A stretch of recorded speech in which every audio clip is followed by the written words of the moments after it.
En exclusiva para la Radioactiva, la palabra de Sergio Puglia, que es empresario, cocinero y presentador uruguayo. Importante. Así que cuando quieras, arranco con las preguntas. Como vos quieras, dale. Bien, justamente sabiendo que hace muchos años estás en los medios, sos una figura dentro de todo bastante reconocida, porque una cosa es conocida y otra es bastante conocida, por una cosa, por otra, eso es otro tema. Quería preguntarte si te consideras realmente un referente dentro de lo que es la televisión uruguaya. Hay colegas y amigos, gente que me quiere, que dice que yo soy, dicen cosas que a mí me ruborizan un poco porque dicen que soy el divo de la televisión uruguaya y que además soy el señor televisión. Yo estoy cumpliendo exactamente 43 años en los medios de comunicación, en radio y en televisión. Y bueno, me siento reconocido por la gente. Y como uno no es moneda de oro para que todo el mundo lo quiera, tengo un sector de gente que me aplaude y otro sector que no me quiere mucho. Pero la verdad de la milanesa es como me dijo una vez un gran amigo de mi vida, que no voy a decir el nombre, porque no lo quiero comprometer, es más la gente que te quiere que la que te odia, y yo me siento que disfruto haciendo lo que hago. Yo llegué a los medios de pura casualidad porque yo soy cocinero de profesión y orgulloso de ser cocinero y además empresario gastronómico, y lo que necesitaba era hacer publicidad para mis emprendimientos gastronómicos, y de esa forma llegué a los medios de comunicación hablando sobre una de las cosas que más me fascina en la vida, que es la antropología gastronómica, porque es el resultado de un trabajo social que un pueblo se expresa a través de lo que come. Y entonces lo que quise de alguna forma era, bueno, instalar algo que logré instalar en el país, que no, la gente no lo veía como tal, que es que la gastronomía es un hecho cultural. Así que sí, me siento reconocido, me siento halagado y me siento querido por la gente, no solamente de mi país, sino también gente, bueno, que me ha pasado anécdotas, como por ejemplo estar caminando por Santiago de Chile y una mujer empezar a perseguirme, y yo no sabía por qué me perseguía, y al final se presenta ella y dos personas más, y eran de Bolivia y habían visto MasterChef en Bolivia, y entonces estaban fascinadas y querían conversar y conocerme, y me pasó lo mismo en Perú, y entonces es... Bueno, sí, y me halaga y me hace sentir muy bien. ¿Sabes qué es lo que me hace sentir? Más que sentir orgullo y estar, bueno, muy siendo soberbio por tal o cual cosa, no. Me doy cuenta de que hice el camino como debía ser, para permanecer. Porque cuando uno llega a los 43 años en los medios de comunicación, que es algo que es muy especial porque hoy estás y mañana no estás, es decir, es inestable, no es estable. Bueno, es porque tenés el favor de la gente y uno es lo que la gente quiere que vos seas. Seguro. Y recién decías, hablabas también de la radio, un dato no menor, es que son dos medios totalmente opuestos. La televisión, quizás uno dice, la exposición es aún mayor, porque en la radio no se nos ve la cara, en cambio en la televisión se nos ve la cara y uno no sabe cómo lo va a interpretar quizás el que está mirando en ese momento el programa, y dice, ¿le gustará lo que estoy haciendo o le gustará el invitado que traje? A uno le gusta, por algo lo tiene en su mesa, como es el caso de Puglia Invita. O en el Pan Pan es también hablar de un montón de cosas como la cocina, como la vida misma, pero son totalmente distintos los santos. Son totalmente distintos porque en uno, vos a través de la voz, lo que generás es, bueno, un rapport con el que te escucha, y generás y creás climas, que eso es importante, son climas. Y esos climas son los que tienen que mantener la atención. Mientras que en la televisión hay una cosa que es el lenguaje corporal y la estética, que influye enormemente, y estamos viviendo en un mundo de imagen, y la imagen es muy importante. Y a veces la gente por mirar no escucha. Entonces tenés que tratar por todos los medios de lograr la concentración para que la imagen no se sobreponga sobre el contenido. Porque en la televisión normalmente, a veces en un montón de aspectos, en otros momentos, puede caer en el vacío de contenido. Entonces hay que lograr que el contenido esté unido a lo que es el lenguaje corporal y la imagen. Perfecto. Y justamente estuve leyendo un poco sobre tu biografía, te cuento. No. Peligroso es eso, peligroso. Pero nada más allá de lo que es estrictamente profesional y alguna que otra cosa personal, siempre uno cuenta. Sí, les gusta el chusmaje. Seguro, no solamente pasa por el ámbito uruguayo o argentino, yo creo que a nivel mundial la gente le gusta ese lado. Sí, exacto. Quizás de Exacto, farandulero, ¿no? Sí, sí. Y sabía que antes de incursionar en lo que es el ámbito de la gastronomía, estudiaste Derecho. Sí, estudié. Entonces... Hice preparatorios para Derecho y de abogacía y notariado, las dos cosas. Y después hice facultad durante 3 años. Bien. No me recibí. Seguro. Sobrevino la dictadura y entonces me hice aquella famosa pregunta que estoy estudiando en Derecho en un país que ingresa en el mundo de que va a ser gobernado por hecho y directamente no se van a respetar las leyes ni nada por el estilo porque entrábamos en una dictadura y entonces yo dije, bueno, basta, miré para el costado y dije, ¿cuál es mi otro amor? El otro amor es la cocina y entonces me dediqué a la cocina. Bien, y justamente te iba a preguntar, medio vulgarmente hablando, pasaste de leer leyes y artículos a incursionar en el mundo de las ollas, que es el de la cocina. Pero seguí leyendo sobre leyes y artículos, hasta hoy. Bien. Es decir, me gusta estar informado del marco legal y del marco que rigen a una sociedad que bien constituida y democrática. Así que yo tengo el bicho y las ganas de seguir metiéndome en ese mundo. Las ollas son un mundo de alquimia donde se aplican un montón de reglas, un montón de normas, un montón de técnicas que en las proporciones exactas y con el manejo dominante del fuego se transforman en un producto que te alimenta y te da placer. Así que también el mundo de la cocina es un mundo que te representa desde todo punto de vista porque comer es una carta de presentación de lo que significa el mundo civil en el que estás inserto y la sociedad en la que vivís y además de todo eso te da placer. Así que también es muy rígido. La gente piensa que el derecho es algo muy rígido y aburrido. No, el derecho es una ciencia que evoluciona a medida que evolucionan las sociedades y el hombre, y lo mismo pasa con la cocina, que va evolucionando a pesar de que hay una base que es lo que te permite crear y seguir adelante y además se construye patrimonio.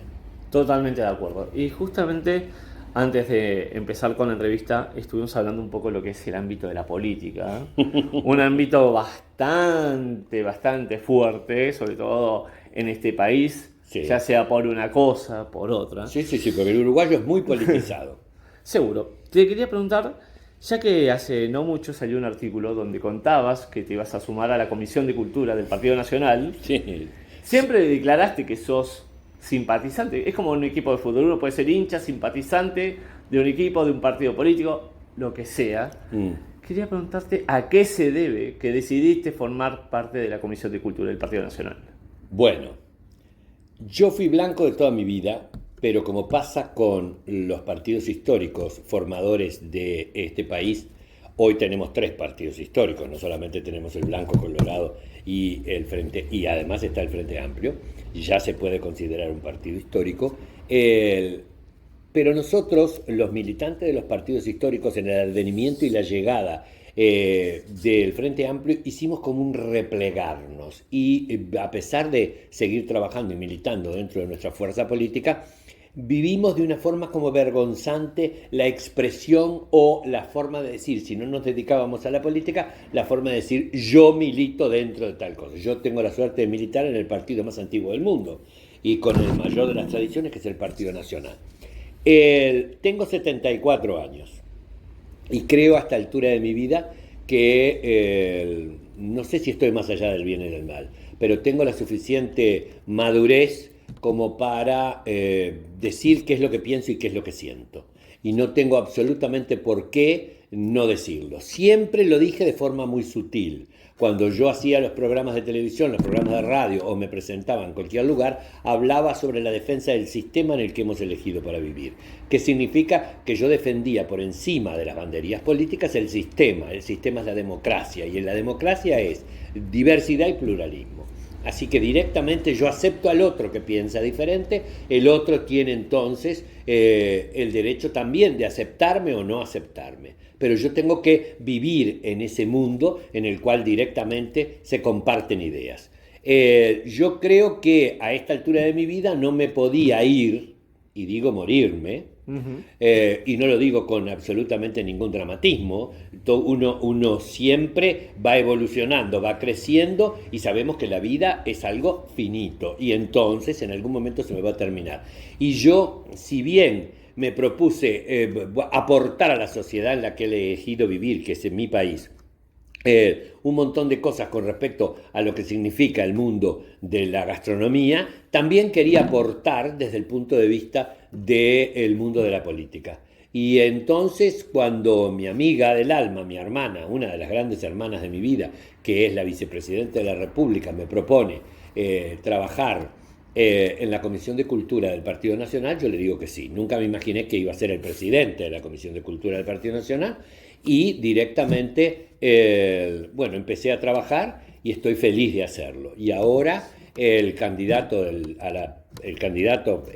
uno de los candidatos a la presidencia de la República, que es Álvaro Delgado, me ha nombrado coordinador del equipo de cultura del proyecto del partido, de su proyecto de gobierno dentro del Partido Nacional, y también estoy trabajando. A mí me fascinó toda la vida la política.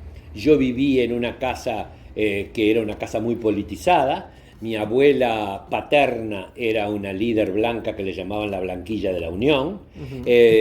Mi madre y mi padre fueron militantes muy fuertes del Partido Nacional, y yo a partir de los 15 años empecé a militar en la juventud del Partido Nacional.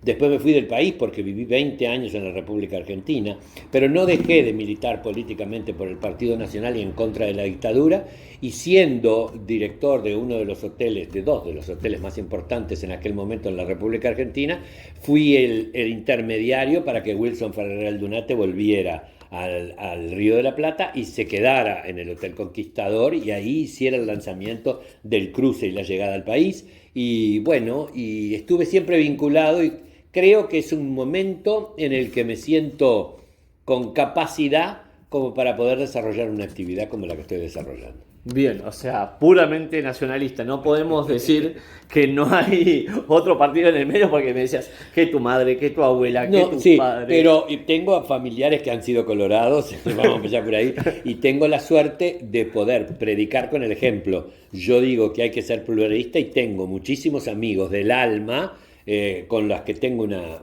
amistad de hace 30, 40 años que no son blancos, sino que son frentistas, y tengo amigos entrañables de toda la vida que son colorados, entre ellos el expresidente de la República, Julio María Sanguinetti, su hija que trabaja conmigo hace 30 años en la radio, y así puedo seguir nombrando un montón de gente que está. Yo en ese sentido, yo cuando me entrego como amigo, es decir, me entrego como amigo por la persona y no me entrego como amigo por el partido en el que milita. El partido en el que milita forma parte de su personalidad, y si yo me considero que es un amigo y vale la pena ser un amigo, yo tengo que tener la capacidad de entender por qué está de ese lado. Bien, y justamente al principio de todo estábamos contando que sos empresario gastronómico, que sos cocinero, que sos presentador, al menos eso leí en tu biografía. Tanta gente pasó por Puglia Invita, sí, por Canal 5 en su momento también, sí, cuando tenías tus programas. No me animo a decir cuántos porque serían una cantidad de números que no llego a cubrir, seguramente que vos tampoco. Siempre hay alguien que nos queda la espina clavada, ya sea por el hecho de que lamentablemente falleció o lamentablemente rechazó nuestra invitación. No le pude hacer una entrevista. ¿A quién y por qué?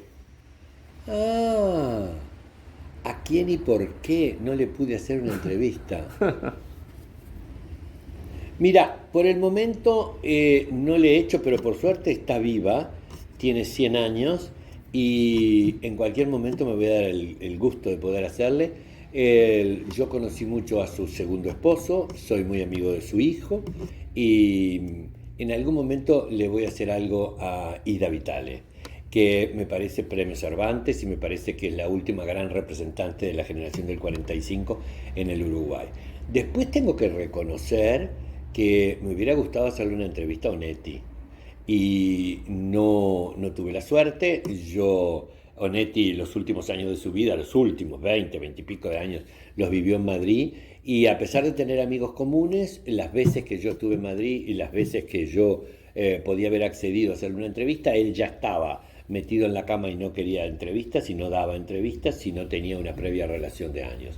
Pero después me he dado el lujo de tener absolutamente a todo el mundo sentado en mi mesa, sea de donde sea y venga de donde venga y esté en el camino en el que esté. Hay una mujer con la que yo tuve una relación fantástica, maravillosa, divina y que es una de las más grandes escritoras y poetas de nuestro país, que también forma parte de la generación del 45, que ya no está entre nosotros, que se llama Idea Vilariño. Y Idea Vilariño yo la conocí siendo yo, primero la conocí siendo yo estudiante y después la conocí siendo empleado de enseñanza secundaria, porque yo fui empleado administrativo de enseñanza secundaria en el Instituto Alfredo Vázquez Acevedo, y ahí ella era profesora de literatura, y entonces yo todos los días en sala de profesores conversaba con ella, pero ella además era íntima amiga de Daves Fer, que era una de las más grandes actrices de este país y que era una hermana entrañable y amiga de la vida, y una le asesoraba a la otra con respecto a distintos textos, porque además Idea era traductora. Y bueno, cuando yo empecé en la televisión, uno de los grandes sueños de mi vida era hacerle una nota a Idea Vilariño. Y entonces un día fui a la casa a tomar el té, y entonces le dije: Idea, vengo porque quiero que me digas que sí, que vamos a hacer una entrevista para la televisión. Y entonces ella me dijo: vení, nene. Y me llevó al dormitorio, y en el dormitorio había un ropero enorme, fantástico, con un espejo, que la puerta era un espejo. Y entonces ella abrió el ropero y adentro del ropero estaba el televisor. Y entonces me dijo: si yo tengo el televisor en el ropero, ¿cómo querés que te dé una nota para la televisión? Si yo no miro, no creo en ella. Fue maravilloso porque no tuve yo ningún argumento para rebatirle y me quedé con las ganas de no tenerla en mi mesa. Pero después directamente he tenido a todos. Tal cual. Fíjate que yo tengo en el programa, en el Puglia Invitas, tengo el récord de haber tenido absolutamente, desde la democracia hasta la fecha, todos los presidentes de la República. Y justamente eso, ¿qué se le pregunta a un presidente? Porque una cosa es el costado humano, que vos decís, es una persona como tú, como yo, Sí. como cualquier otro. Sí. Pero en el fondo tiene la responsabilidad de llevar el rumbo de un país en ese momento, ¿no? Sí. No, se le pregunta, hay que tratarlo desde el punto de vista, primero hay que tener una información profunda de quién tenés sentado enfrente. Esa vida que tenés sentado enfrente te va a dar un montón de pautas de por qué camino ir. Conocer primero al hombre, al ser humano, y saber cómo está constituida su familia, cuáles son sus gustos, cuáles son sus hobbies, por qué llegó a lo que llegó, cómo llega a ser presidente de un país. Es decir, toda esa trayectoria te va a permitir de alguna forma acercarte a él. Políticamente, bueno, si sabés cómo fue su vida y cómo llegó a ubicarse políticamente, también conocés cuáles son los mecanismos y dónde está ubicado y cuál es el modelo de país que quiere construir. Y por otro lado tiene el respaldo de haber llegado, y si llegó y llegó por el voto popular, quiere decir que tiene el respaldo de una parte de la ciudadanía, y cuando Vox Populi, Vox Dei, si la gente lo eligió, por algo será. Así que uno tiene que respetar al ser humano, respetar la institucionalidad de la investidura y respetar a la porción del pueblo que lo votó. Así que uno se tiene que acercar a él para que él exprese lo mejor de su actividad y de su personalidad. Yo la primera vez que hice una nota a un presidente fue a Julio María Sanguinetti, al doctor Julio María Sanguinetti, y cuando lo llamé para hacerle la nota, él me dijo: encantado. Él me escuchaba en la radio y me había escrito, en un momento dado que yo dije que me iba a España, me había escrito una carta de puño y letra, que todavía la sigo guardando, en la que me recomendaba que fuera a ver los bodegones que estaban en el Museo del Prado, porque estaban siendo expuestos, y además de todo eso, que fuera a ver las bodas de Caná, que era un cuadro que hablaba del mundo de la gastronomía y que recién lo acababan de restaurar y que lo volvían a exponer en el Museo del Prado. Así que cuando llegué a sentarlo frente a la mesa siendo primer mandatario, ya tenía una relación de epistolar y además de conocimiento. Y entonces me dijo él, muy brillante, porque es un estadista, brillante jugador, no vino al estudio, me hizo ir a mí a la Residencia Suárez. Y yo le dije, bueno, ¿qué le voy a cocinar? No, yo te voy a cocinar. Y con el cocinero de él, porque como tiene un montón de tiquismiquis con la comida, es decir, él le dijo qué era lo que quería que hicieran. Y entonces, como que él me estaba homenajeando a mí. Una maravilla, y hasta hoy, es decir, tenemos una relación de respeto, de admiración y de afecto bueno, que me enorgullece mucho. Así empezó la primera nota. Y después tuve absolutamente todos. Y a los que no llegaron a ser presidentes, como el caso de Liber Seregni, establecí una relación maravillosa, pero lo que se dice maravillosa, que yo le conseguía, a él le gustaba mucho la grapa, y yo le regalaba grapas italianas y grapas nacionales, y cuando se despidió de los medios de comunicación, me eligió a mí para despedirse con mi programa. Qué privilegio, ¿verdad? Gran privilegio. Y justamente al principio uno lo ve al programa, lo que es Publi Invita, me refiero, que también muchas veces viéndote delante de la cámara cocinando, incluso en otras locaciones, Sí. si me permitís las voy a nombrar. No me hacen publicidad, quédate tranquilo. Ya sea Enjoy en Punta del Este, Sí. el Eccentric Sí. aquí en Montevideo. Exacto. Muchas veces seguramente pasa que el menú se decide como un acuerdo. Mirá, Sí, viene exacto. tal persona, Sí. veamos qué carta se adecua más a los invitados. Pero quería preguntarte, ¿cómo es el placer de convencer a todos los invitados en un mismo menú? Porque de repente a uno no le gusta una cosa y decís, ya tengo que sacar un ingrediente, ya sé, porque a uno no le gusta, o no le ponemos eso. Mira, nunca le pregunto al invitado qué quiere comer. Jamás. Esto nadie lo sabe. En los años que hace, el programa tiene en este momento, empezó en el 2004, en el 94. Así que saca la cuenta los años que tiene. 30 años. Bueno, jamás le pregunté a nadie qué quería comer.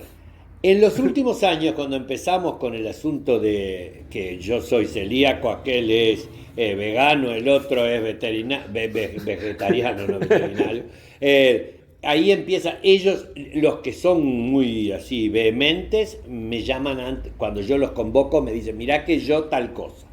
Entonces yo tomo en cuenta eso, pero porque me lo comunican, si no, ni siquiera se los pregunto. Y siempre, mirá el cuadro que me hago de las personalidades que invito, siempre la gente ha quedado encantada con la comida. No he tenido, pero jamás le pregunté a nadie nada. Solamente ahora, por ejemplo, el último programa que hice con Ana Ribeiro, adorada Anita, que es la subsecretaria de Cultura y una de las profesoras de historia y historiadoras más brillantes que hay en este país y reconocida internacionalmente, ella no come carne, pero come pescado, come marisco, tenemos una relación que yo ya sabía. Así que hice el menú, adecué que todo el mundo, nadie comía carne, porque hice un menú para ella. Y los demás comieron lo mismo y se terminó la historia. Cualquier cosa lo ordenó ella al menú. Exacto. Y justamente sabía que viviste un par de años, como decías antes, en la República Argentina. 20 años. Has estudiado en Salzburgo, en Austria, Sí, no sí. dato menor, Sí. donde hiciste un máster en gastronomía. Sí. Entonces, cuando uno está fuera de sus pagos, ¿no? Como se dice, quizás hay cosas que se extrañan, principalmente la familia, las amistades, pero ¿qué es lo que realmente más se extraña cuando uno está lejos de su país? Mirá lo que me venís a preguntar. Vos sabés que yo me jacté toda la vida que soy un tipo del mundo y que no extrañaba absolutamente nada. Pero después me di cuenta de que yo no era el común de los uruguayos o el común de aquel que emigra por diferentes motivos y que yo, si bien me fui a vivir a la República Argentina porque acá me dijeron que lo que había estudiado no servía para nada y no había posibilidades de desarrollarme y los argentinos me dieron todas las posibilidades para desarrollarme, por eso los quiero con locura, pero además mis grandes amigos de la vida no son solamente uruguayos, sino también argentinos.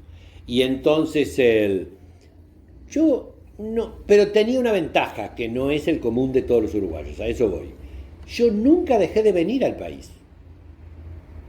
Yo vivía en la República Argentina y cruzaba una vez por mes. o una vez cada mes y medio. Y venía a ver. Mi familia además estaba en la Argentina, para empezar por ahí. Bien. Porque toda la familia se fue a la Argentina. Así que yo, mi familia la tenía del otro lado.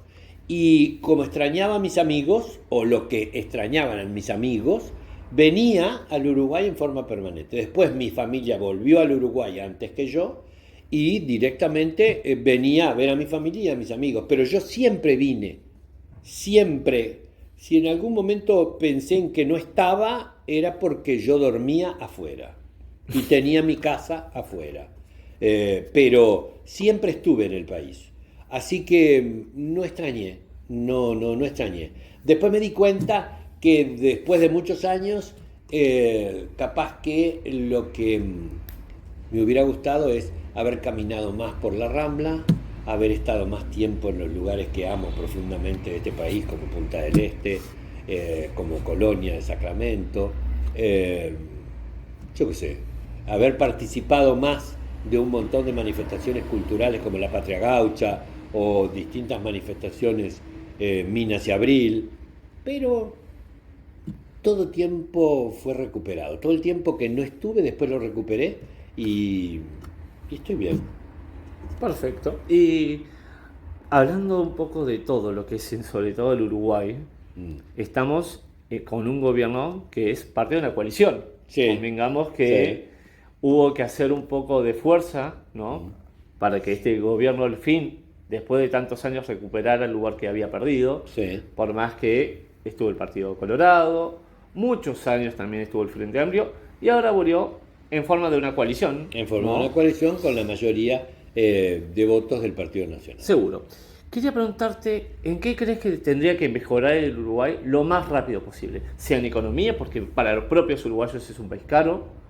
En materia de seguridad, hay algo que es alarmante, que uno prende la televisión y ve, ya sea un robo, una rapiña, un asesinato, lo que sea. En fin. Nosotros recibimos un país con un déficit fiscal enorme. Recibimos un país con una desocupación del 10%.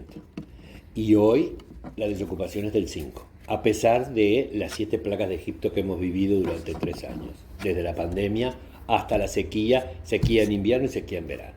Es decir, recibimos un país con una informalidad muy alta.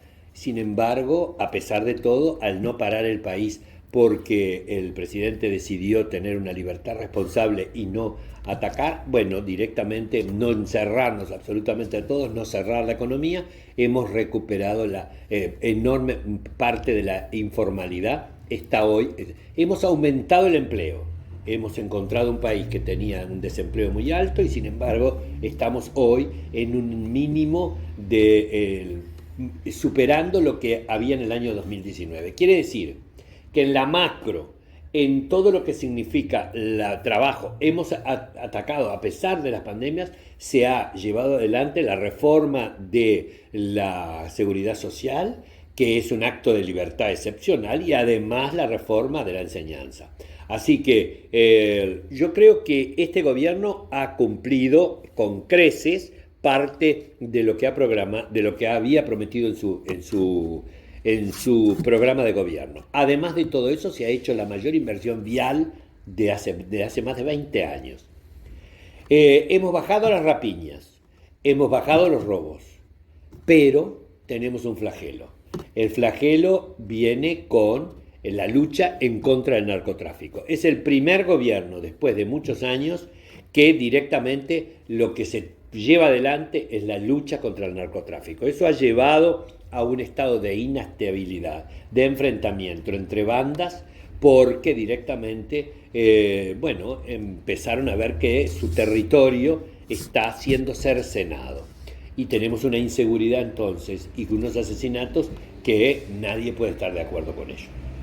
Yo creo que hay que combatirlo, que hay que seguir, por eso ahora en las próximas elecciones la gente, no sé si vamos a llegar a la posibilidad de hacer el plebiscito con respecto a los allanamientos nocturnos. Hay gente que dice, hay 2 bibliotecas, que los allanamientos nocturnos no van a mejorar en nada, y hay otra gente que sí así lo piensa. Bueno, veremos qué es lo que pasa, pero que hay que atacar al narcotráfico, que hay que atacar al menudeo y que además de todo eso hay que evitar el narcoestado y la corrupción que trae el narcotráfico con respecto a las coimas y al ingreso en el mundo del poder, eso es fundamental.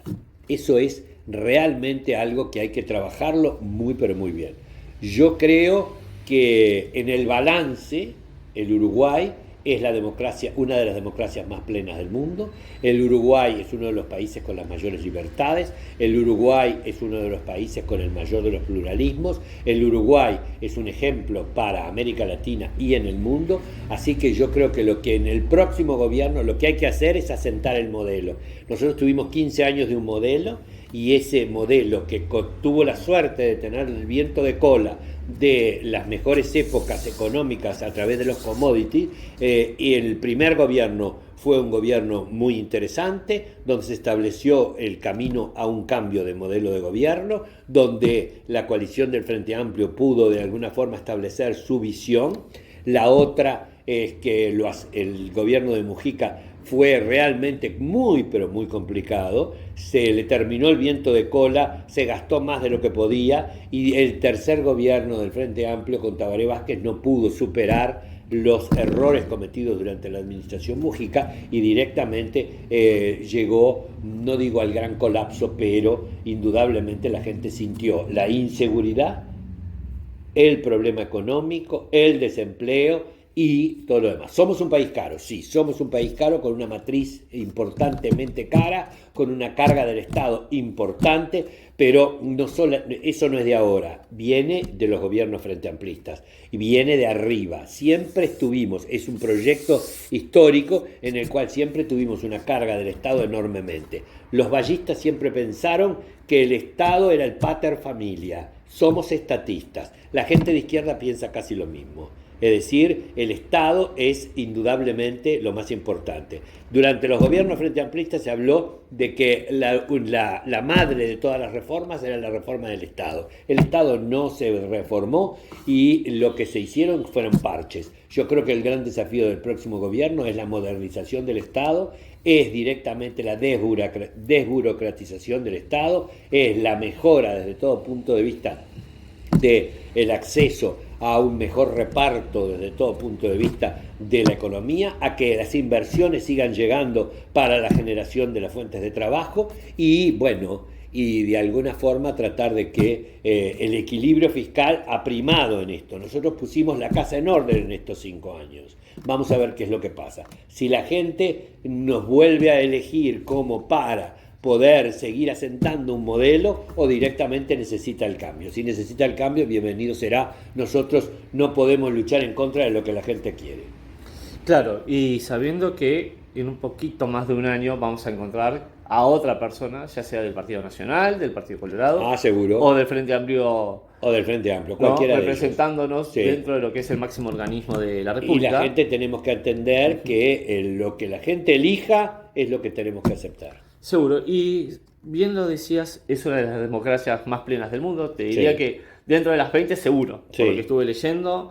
También, como en todos lados, no sé si casi todos lados, pero digamos que sí, dentro de lo posible, hay libertad de expresión. Sí. La gente tiene derecho al voto, obviamente que secreto, obligatorio y demás cuestiones. Sí.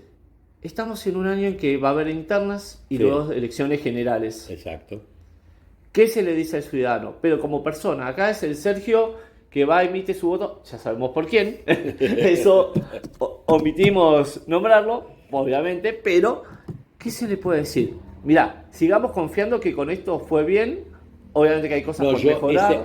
Yo no voy a ser panfletario, yo creo que la gente tiene que manejar la información, creo que la gente no se debe dejar adoctrinar, creo que la gente tiene que escuchar absolutamente todas las campanas. Que la gente con un nivel de criterio y de cultura lo suficientemente amplio es la que puede decidir. Un pueblo culto es un pueblo libre. Y directamente, entre lo que unos proponen, otros proponen y otros proponen, escuchándolos a todos, tenés que saber dónde querés estar ubicado. Y cuál es el modelo de país que querés. Y dónde te podés ubicar vos y en el qué podés confiar. Así que directamente, el qué es la democracia, el ejercicio de la libertad. Pero es una libertad responsable que te exige a vos, como protagonista, manejar información, tener la información certera para tomar una decisión y después ser responsable de esa decisión. Así que no, yo no voy a influenciar desde mis posibilidades de tener un micrófono y hacer proselitismo. No, la gente tiene que aprender a escuchar, tiene que tener información, tiene que saber por dónde quiere caminar. Perfecto. Y ya para más o menos ir cerrando la entrevista, porque como te dije, la radioactiva es esto, es informar, es escuchar también, porque una cosa es informar, sí, pasó tal cosa, hay tantos grados de temperatura, la humedad es de tanto por ciento, pero saber escuchar también es parte del periodismo. Sí, totalmente. Quería preguntarte esto, ¿no? Sabiendo la cantidad de cosas que haces, porque cuando te dije, la verdad te quiero tener en la radioactiva con este ciclo de entrevistas, en ningún momento me pusiste un pero. Entonces, lo cual habla también de que más allá de tus obligaciones lógicas, sea trabajo, la vida diaria, ¿cómo es un día en la vida de Sergio Puglia? Es un día. Bueno, a ver, yo me levanto, normalmente no duermo menos de 7 a 8 horas, así que la gente piensa que yo no duermo y sin embargo duermo, sin ningún problema, porque si no duermo, estaría como un zombie absolutamente todo el día en las actividades y yo necesito que es decir, señalándome la cabeza porque estoy haciendo radio y no televisión, funcione como corresponde. Yo duermo, me levanto, desayuno, leo las noticias, leo todo lo que llega a mi mano, leo todos los periódicos habidos y por haber, izquierda, derecha, centro, lo que sea, todos. Escucho los informativos como corresponde. Me informo para estar informado y además porque es parte de mi vida. Después organizo lo que es el almuerzo. Me gusta mucho disfrutar de la compañía de mis gentes amigas, así que no me privo de ello.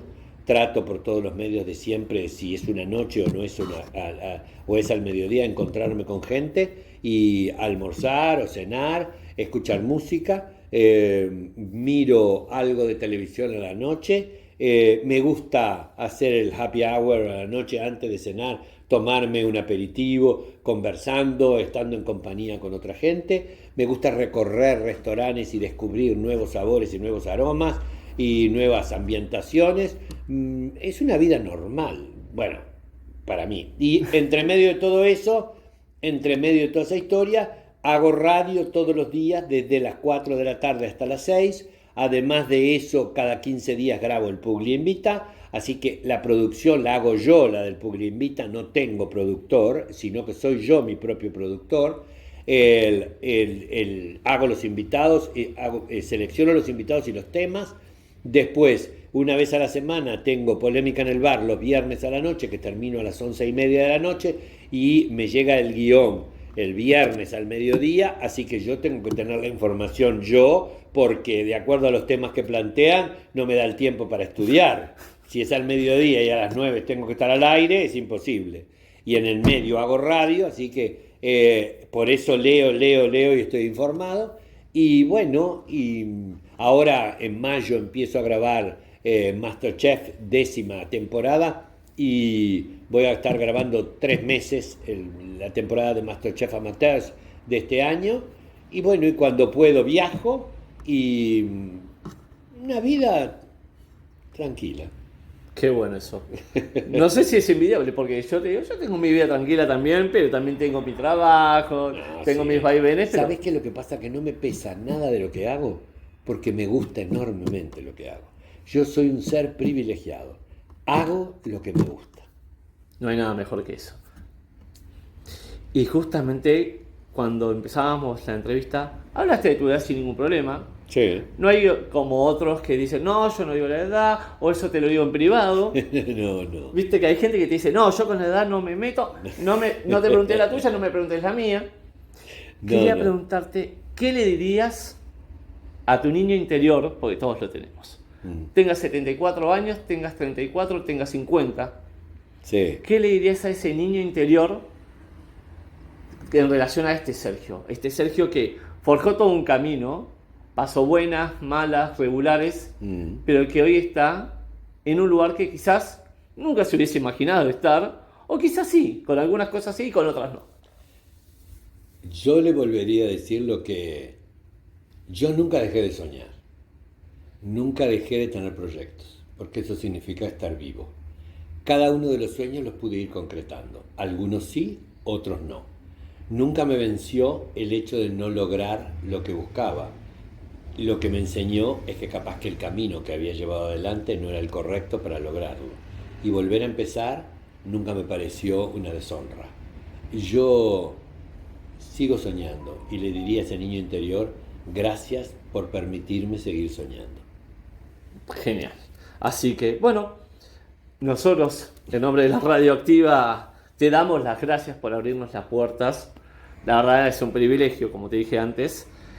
Y para ir cerrando, quería preguntarte qué tal la pasaste, porque vos sos más de entrevistar que ser entrevistado. No. Entonces, si te sentiste cómodo, el manejo de las preguntas, porque quieras o no, uno en base a lo que estudia el entrevistado, dice, ¿le gustará? ¿Se soltará más el entrevistado? No se imaginaba, por ejemplo, cuando pensé en la pregunta del niño interior, yo digo, quizás uno me dice, pero yo ya soy grande. No. Entonces, ¿qué me vas a preguntar de algo que ya pasó hace tantos años? No, Entonces, no. ¿qué tal la pasaste si te sentiste cómodo con esta entrevista? La pasé fantástico, te agradezco enormemente que hayas pensado en mí.